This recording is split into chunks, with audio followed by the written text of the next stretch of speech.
The knock came just as Jonah Pike slid the rifle bolt closed.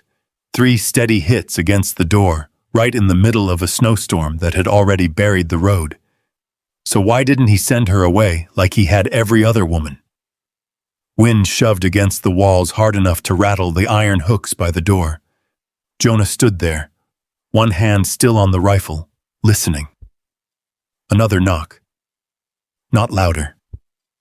Just certain.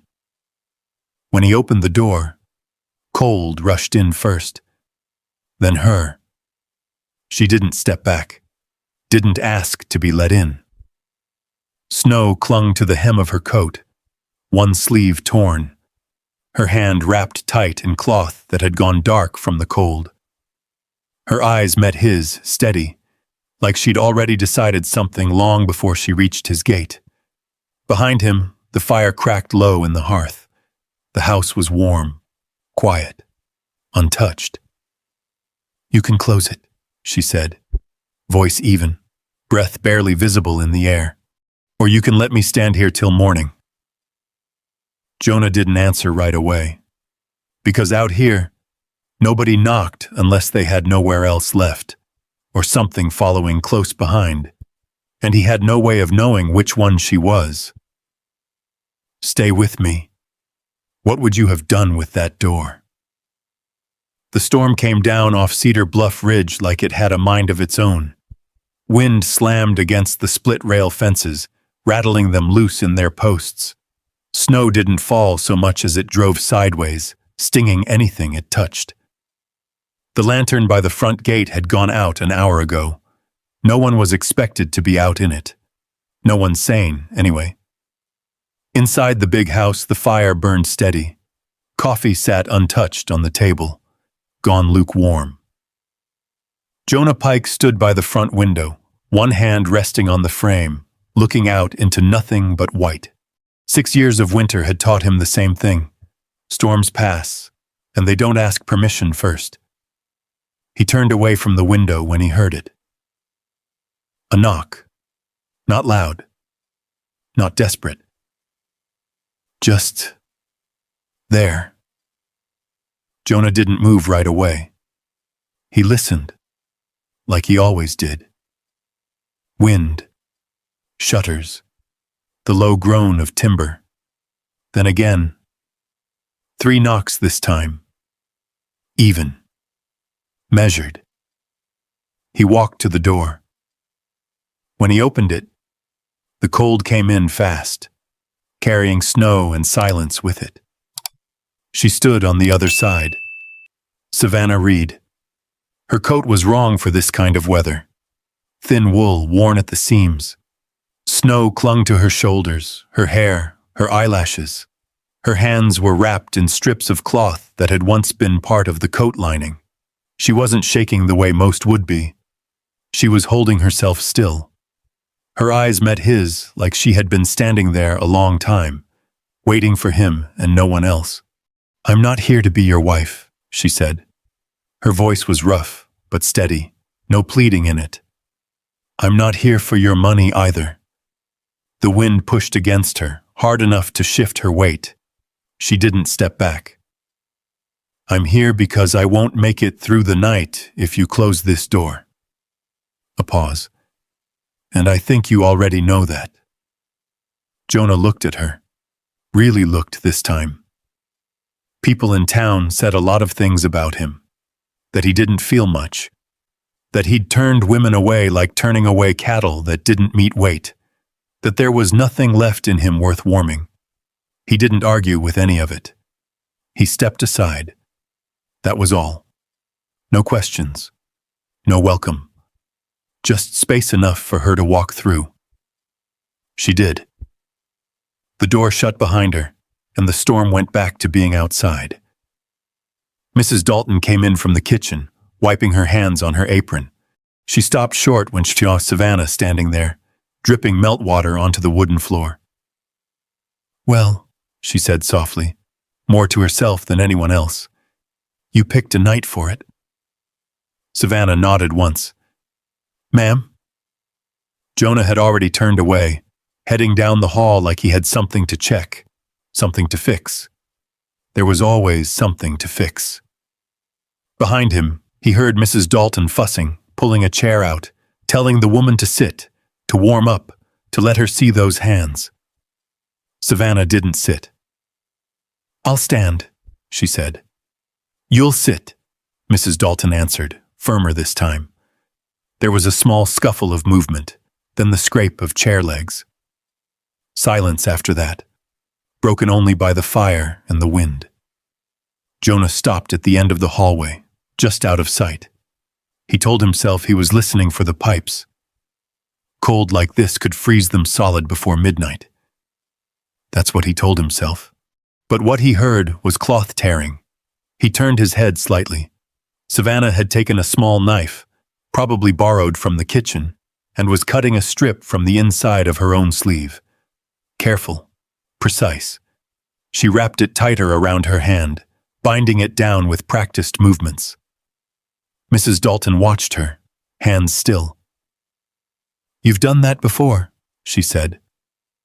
Savannah gave a small nod. "Enough."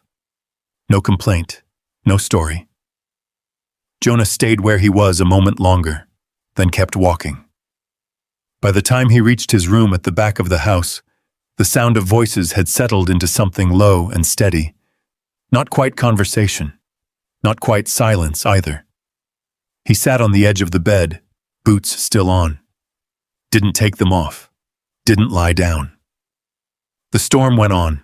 The house shifted under it, old beams answering the wind with quiet groans. Somewhere, a door tapped loose against its frame until someone went to fix it. And through all of it, there was something else. Footsteps. Light ones. Unfamiliar. Not pacing. Not wandering. Just moving through the house like a person who knew how to stay out of the way without making themselves small. Jonah leaned forward, elbows on his knees. He had lived in this house long enough to know every sound it made, every board that creaked, every hinge that needed oil. This was different. There was someone inside who didn't belong to the place, and for the first time in years, the house didn't sound empty. He sat there until the fire in his room burned low, didn't sleep, didn't try to, just listened. Morning came slow over Cedar Bluff Ridge. The storm had not passed. It had only settled into a steady, grinding wind that pushed snow into every corner it could find. The yard outside the house had disappeared under a clean white sheet. Fence lines were gone. The road to Dry Creek Crossing might as well not exist. Jonah was already outside before the light fully broke. He moved through the snow without hurry, checking the water trough near the barn, breaking the thin ice with the back of a shovel. The horses shifted in their stalls, restless from the wind. He worked in silence the way he always did. No wasted motion, no talking to himself, just the rhythm of a man who knew his land and what it needed. By the time he came back inside, the kitchen smelled like coffee and something baking. Mrs. Dalton stood at the stove, sleeves rolled, stirring a pot that hissed softly. Savannah Reed was at the long wooden table, not sitting idle. She had one of Jonah's ledgers open in front of her, the one he kept near the pantry door. Supply records. Grain, flour, salt, dried beans. She had turned it sideways and was running her finger down a column, stopping every few lines. Jonah paused in the doorway. She didn't look up right away. Instead, she reached for a small pencil stub and made a mark in the margin. Neat, quick, like she knew what she was looking for. Mrs. Dalton glanced over her shoulder. She asked if she could see the books, she said. I told her they ain't mine to hand out. She said she'd wait. Then she didn't.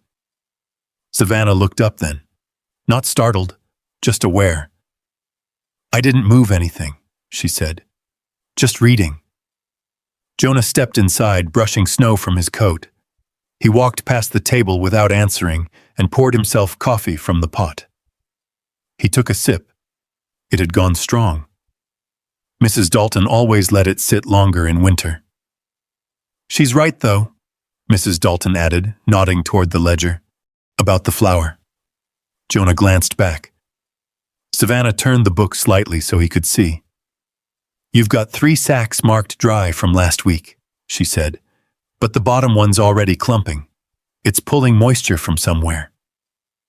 Jonah didn't respond. She held his gaze for a second, then closed the ledger and slid it back to its place. I can fix it, she said, if you want. He took another drink of coffee, set the cup down. Do what you think needs doing, he said. That was all. Mrs. Dalton raised an eyebrow but said nothing. Savannah nodded once. Not a smile. Just acknowledgement. Later that morning, the wind eased enough for work to start. Out by the side fence, Ethan Cole was wrestling with a length of rope that had twisted itself into something stubborn and tight. He pulled at it harder than he should have, breath coming sharp in the cold air. Savannah walked up beside him, hands still wrapped but steadier now. Stop pulling, she said. Ethan frowned. It's stuck. It's not stuck, she said. It's turned the wrong way. She crouched down, careful with her hands, and tilted the loop just enough to show him. You're fighting it, she added. It ain't fighting you. Ethan hesitated, then followed her movement. The knot loosened almost at once. He let out a short laugh. Well, I'll be... He stopped when he noticed Jonah standing a few yards off, watching. Ethan straightened. Savannah stood too, brushing snow from her skirt. Your man needed help, she said, meeting Jonah's eyes. He looked from the rope to her hands, then back again. You should be resting, though, he said. I wasn't pulling, she answered, just showing. A pause. The wind picked up again, carrying fine snow across the yard. Jonah gave a small nod. Finish the line, he said to Ethan. Then he turned and walked away. Ethan watched him go, then leaned closer to Savannah. I've been here near 3 years, he said quietly. Ain't never seen him say yes that easy. Savannah didn't answer. She just looked out across the white stretch of land, where the fences faded into the storm, like she was measuring distance no one else could see. That evening, the house felt different. Mrs. Dalton set out more plates than usual, not by accident. 2 of the hands came in from the bunkhouse, stomping snow from their boots, uncertain at first until Mrs. Dalton pointed them to the table. Savannah moved between stove and table with a quiet kind of certainty, not rushing, not asking permission every step, just doing what needed doing. Jonah sat at the far end. He didn't speak much, but he didn't leave. He watched the way the men relaxed after a few minutes, the way Ethan laughed too loud at something small, the way Mrs. Dalton shook her head but didn't stop him, and the way Savannah listened when someone talked. Really listened, like the words mattered. After the meal, the men drifted back out into the cold. Mrs. Dalton wiped the table. The house settled again. Jonah stood in the doorway between kitchen and hall. Savannah was at the sink, rinsing a cup. You don't have to do that, he said. She set the cup down. I know. A small silence. You planning to stay? He asked. She dried her hands on a cloth, thought about it before answering. I'm planning to move forward, she said. He leaned against the frame, arms crossed. Forward where? She looked at him. Not defensive, not guarded, just careful. Someplace I don't have to explain myself every 5 minutes, she said. Another pause. The fire cracked in the stove. Jonah pushed off the doorframe, picked up his hat from the peg. If you're staying while the storm holds, he said, you don't need to ask before using what's here. Savannah nodded. Thank you, she said. He didn't answer. He stepped out into the hall, boots heavy on the wood floor. Behind him, the kitchen light stayed warm, and for the second night in a row, the house didn't sound empty. The storm broke sometime before dawn, not all at once. It never did. The wind just stopped arguing. Snow settled where it had been thrown, leaving the world quiet in a way that made every sound carry farther than it should. By mid-morning, the road to Dry Creek Crossing was a pale ribbon again, packed down by a single wagon that had dared it early. Jonah saddled his horse without saying much. Ethan watched him from the barn door. "You heading into town?" Jonah checked the cinch strap. "Need to see what's open." Ethan nodded. Then, after a second, "You want me to ride with—" "No!" Jonah swung up into the saddle and turned the horse toward the road. He didn't look back at the house, but he knew the kitchen window would be lit, even in daylight. Dry Creek Crossing had that look it always had after a storm. Doors half open, men standing in thresholds, talking low. Snow pushed into narrow paths between buildings, smoke rising straight up from chimneys. Jonah tied his horse outside the general store. The bell over the door rang when he stepped in. Conversation didn't stop. It just changed shape. Mrs. Adler stood behind the counter, weighing out sugar into a paper sack. She glanced up once, then back down again. "Morning, Mr. Pike." "Morning." He picked up a tin of coffee from the shelf, turned it in his hand. Didn't say anything else. From the back of the store, a voice came, casual as it could be. "Heard you got company." Jonah didn't turn. Storm must have driven all kinds of folks off the road. Another voice, quieter. "Woman, they say." Jonah set the coffee tin on the counter. Mrs. Adler folded the top of the paper sack tight, like she was trying to seal something inside it. "You want anything else?" she asked. "No." He paid. Coins slid across the wood with a clean, sharp sound. Behind him, boots shifted. "Don't reckon you're the hosting kind, Pike." That one came from closer now. Jonah turned. Caleb Dunn stood near the stove at the far wall. One shoulder leaned against it like he owned the place. His coat was new, too new for the weather out here. The kind of coat a man wore when he wanted to be noticed. He smiled, but it didn't reach his eyes. "Road's been rough," Caleb went on. "Strange people showing up where they ain't expected." Jonah held his gaze. "What's your business here?" Jonah asked. Caleb's smile widened just a touch. "Depends who you ask." A pause stretched between them. No one else moved. Then Caleb pushed off the stove and stepped closer, boots slow on the floorboards. "She calls herself Savannah now," he said, quiet enough that it didn't carry far. But it carried far enough. Jonah didn't react, didn't blink. Caleb studied him, looking for something. "Funny thing about names," he added. "They change when folks got something to leave behind." Mrs. Adler cleared her throat softly. "Mr. Dunn, I've got your order ready. In a minute." Caleb didn't take his eyes off Jonah. "Tell her Caleb Dunn is in town," he said. "Tell her it's time she came back and settled what's hers to settle." Jonah stepped closer.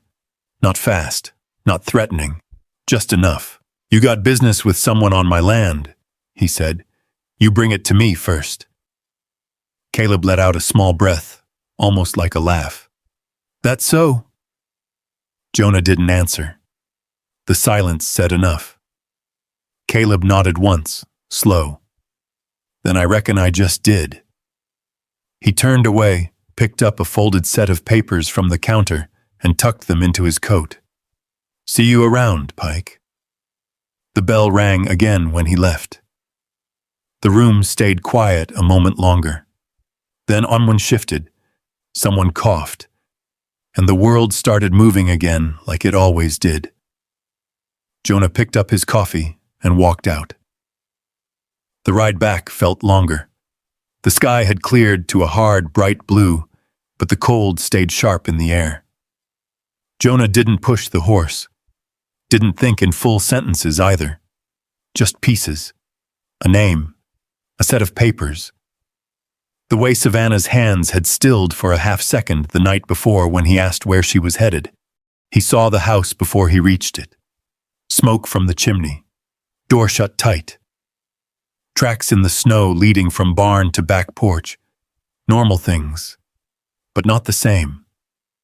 He stepped inside. The warmth hit him first. Then the smell. Bread again, something simmering low.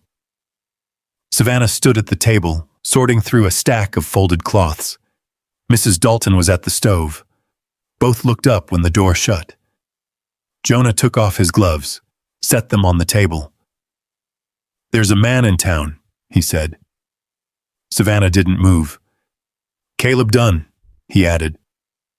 The name landed. Small, heavy. Mrs. Dalton went still at the stove. Savannah's hand tightened on the edge of the table just enough for it to show. Then it loosened again.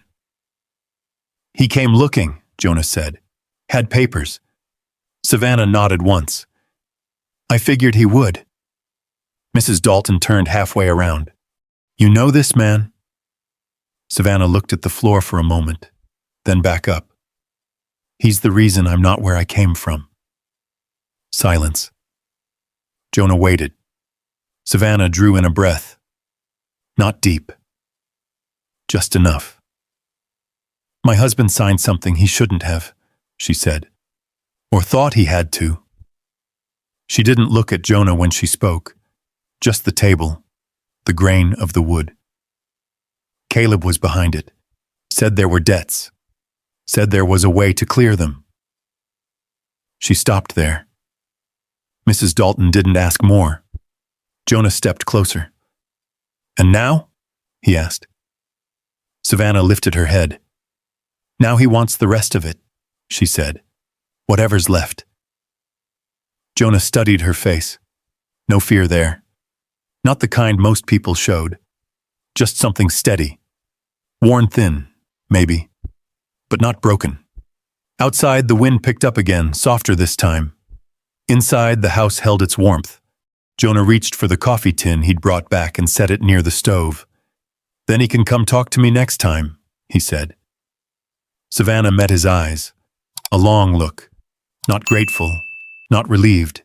Just measuring. "Why would you do that?" she asked. Jonah didn't answer right away.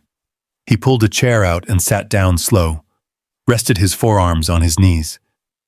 "Because he came to my door," he said. Another pause. "And because you didn't." Savannah looked at him like she was trying to decide what that meant. Then she nodded once. Outside, somewhere near the fence line, a post creaked under the weight of snow. Inside, the fire held steady, and something in the room had shifted again. Not louder, just closer. The next few days passed without much talk. Snow softened. The road cleared in patches. The ranch went back to its rhythm, fences checked, feed measured out, boots tracking mud instead of ice. The kind of work that filled a day and left little room for thinking too far ahead. Savannah kept moving. She worked through the supply room, sorting what had been stacked the same way for years. She didn't change things for the sake of it. Only what didn't make sense. Only what wasted time. Jonah noticed. He didn't say it out loud. But one afternoon, he found her with a sheet of paper spread across the table. Not his ledger this time. Something older, thinner, a document. Mr. Harlan Finch stood beside her, hat still on, spectacles low on his nose. He had ridden out from Dry Creek that morning, saddle dust still clinging to his coat. "You said you kept what you could," Finch was saying. Savannah nodded. "Not everything. Just what didn't feel right to throw away?" Jonah stepped into the room. The boards creaked under his weight. Finch looked up. "Mr. Pike?" Jonah gave a short nod. "You find something?" Finch tapped the paper with one finger. "Maybe." Savannah didn't look at Jonah. Her eyes stayed on the page. "It's the filing date," she said. Finch adjusted his glasses. Debt claim was submitted 3 days before your husband passed. The words sat there, quiet, heavy. Jonah moved closer to the table. "You're sure?" he asked. Finch turned the paper so the light hit it better. "County stamp doesn't lie. Not unless someone paid it to." Savannah's hand came to rest flat on the wood beside the document. Not shaking, just still. "He knew," she said. No one asked who. Finch folded the paper slow, careful not to crease it further. "It suggests preparation," he said, "not reaction." Savannah let out a breath that didn't quite sound like relief. "Means he didn't wait for things to go bad," she said. "He made sure they did." Silence followed. Jonah looked from the paper to her face. There was something different there now. Not fear. That had never been the thing. This was sharper, clearer, like a line finally drawn. Outside, a wagon rolled past the front gate, wheels grinding over packed snow. Finch cleared his throat. "There's more," he said. Jonah's gaze shifted. "Edgar Whitlock," Finch went on, "land commissioner out of Cheyenne. He's sent notice." Jonah's jaw tightened a fraction. "What kind of notice?" "Review of your contracts. Claims of irregularities." Finch shrugged slightly. "Timing's convenient." Savannah looked up at that. "Same man?" she asked. "Wouldn't be the first time someone with paper shook hands with someone with money," Finch said. Jonah leaned back against the table, arms crossed. "So he pushes from one side," Jonah said, "and your man from the other." Savannah met his eyes. "Yes." No drama in it, just fact. Finch gathered his things. "I'll head back into town before it gets dark," he said. "We'll need copies made. Official ones." Jonah nodded. "You'll get them." When Finch stepped out, the door shut with a soft click behind him. The house felt quieter than it had all week. Savannah didn't move right away. She stood there, one hand still near where the paper had been. Jonah watched her for a moment. Then he turned and walked down the hall. The door at the end of it had been closed for years. No one asked about it. No one needed to. He stood there now, hand resting near the frame. Didn't touch the handle. Didn't try it. Just stood. A long minute passed. Then another. Behind him, he could hear movement in the kitchen. A cup set down. The low shift of a chair. Life moving where it hadn't used to. Jonah stepped away from the door. He was in the kitchen before sunrise the next morning. Fire already lit. Coffee already poured. Savannah came down the stairs a few minutes later, pausing at the bottom when she saw him sitting there. He didn't look up right away. "Couldn't sleep?" she asked. "Didn't try," he said. She stepped into the room, pulled out the chair across from him. Sat. For a while neither of them spoke.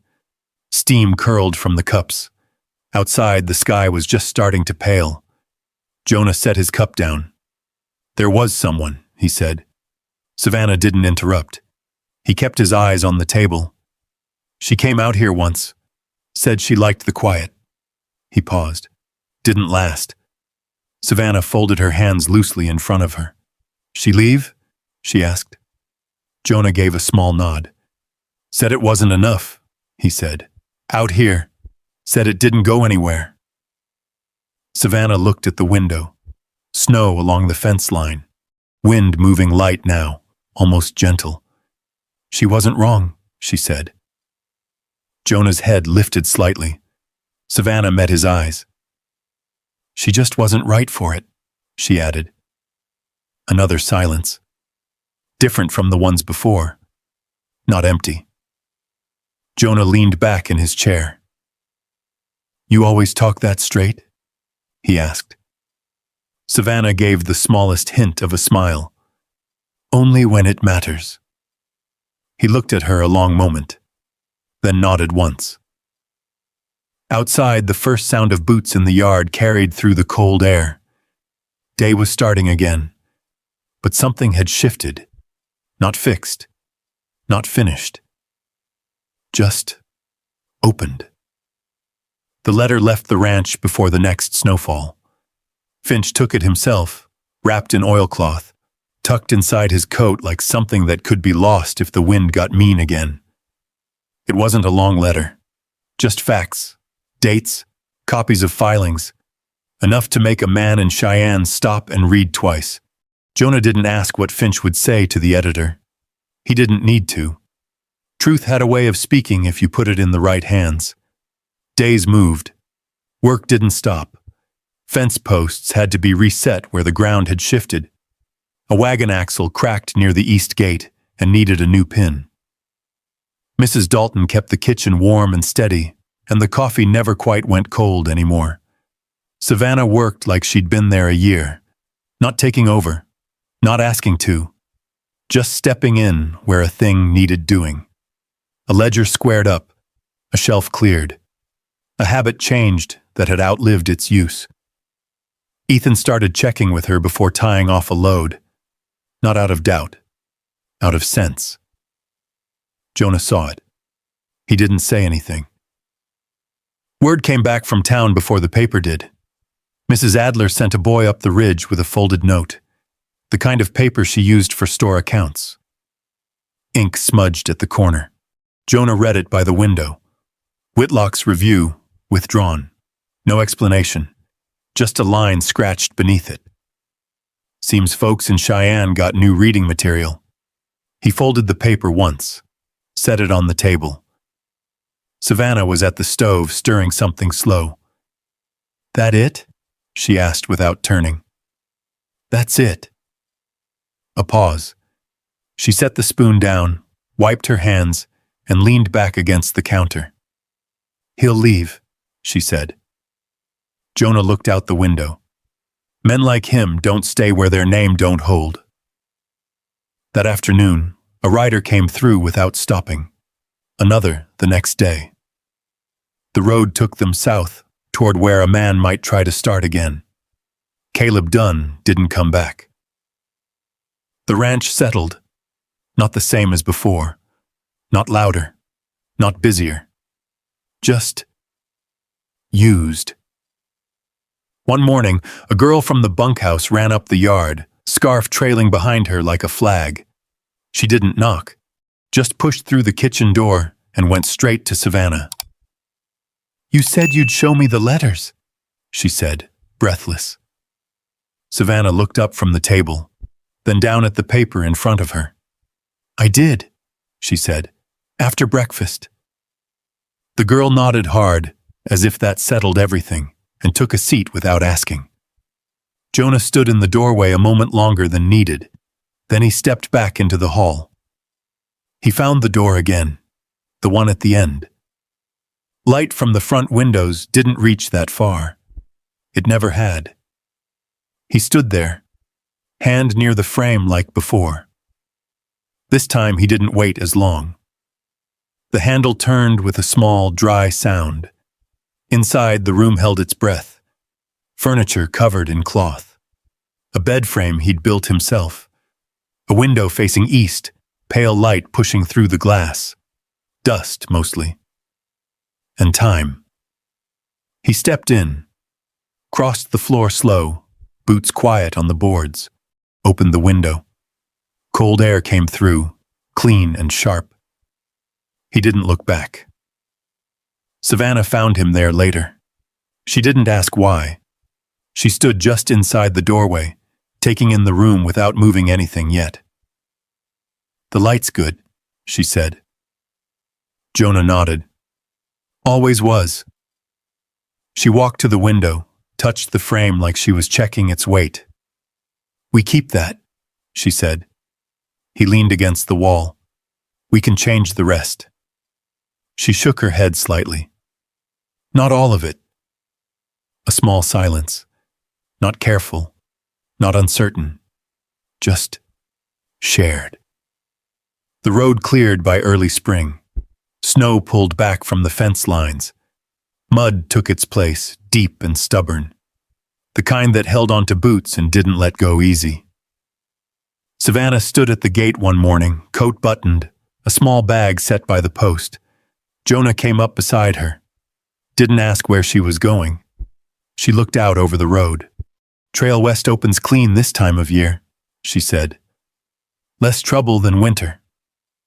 Jonah nodded. A long pause followed. Wind moved through the dry grass. Somewhere in the distance, a crow called once, then again. "This place," Jonah said, quiet, "started sounding different." She didn't turn. "I noticed," she said. He shifted his weight, one hand resting on the top rail. "House don't echo the same," he added. Savannah's fingers brushed the strap of her bag, then stilled. "People change a place, Johnson," she said. "Sometimes," he answered. Another pause, long enough to decide something. Savannah picked up the bag, walked past the gate, stopped. She didn't look back right away. When she did, it wasn't for long. Jonah hadn't moved, hadn't stepped forward, hadn't asked her to stay. She studied him a moment. Then she set the bag down on the ground beside the fence. Just set it there. Walked back through the gate. Jonah's eyes followed the movement, steady. Savannah stopped in front of him. Didn't say much. "Kitchen'll need more coffee," she said. He nodded once. "Always does." She turned toward the house. He watched her go, then reached down, picked up the bag, and carried it inside without a word. Later that day, the front room window stood open. Light came in clean and full. Dust lifted and moved, then settled somewhere else. Not gone, just rearranged. That's how a life changes out here. Not with grand promises, not with loud words. Just a door opened on a hard night, and someone choosing to walk through it without asking for permission to belong. Jonah never became a different man overnight. He still woke before sunrise, still fixed things with his hands instead of his voice, but he stopped shutting the world out. And Savannah, she didn't come to be saved.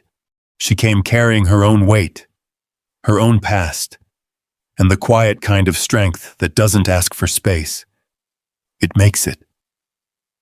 Somewhere between the long winter and the first thaw, they built something neither of them had planned.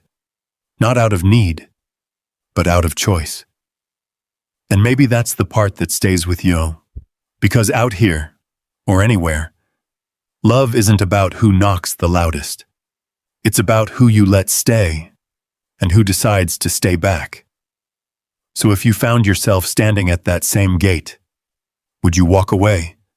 Or would you turn back? If stories like this sit with you a while, you're always welcome to come back here. There are more roads, more quiet choices, and more lives waiting to be told.